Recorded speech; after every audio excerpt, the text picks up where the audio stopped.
Ayan, magsasabaw na naman po tayo ng hipon. Ito lang sa sahog natin.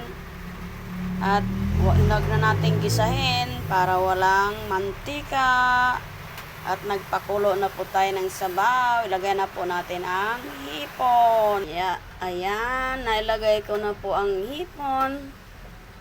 Pakuluin lang natin ng mga 2 kulo. Luto na yan. At pwede na nating ilagay ang kamote tops. Ganun lang kabilis maluto ang hipon. Ayan, luto na po ang ating hipon. Ilagay na po natin ang kamote tops.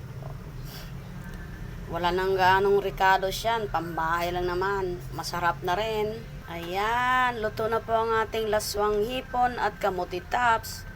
Kung gusto nyo pong maasim, pwede rin yung lagyan. Pero ayaw ko po kasi ng maasim. Ayan lang. Thank you so much.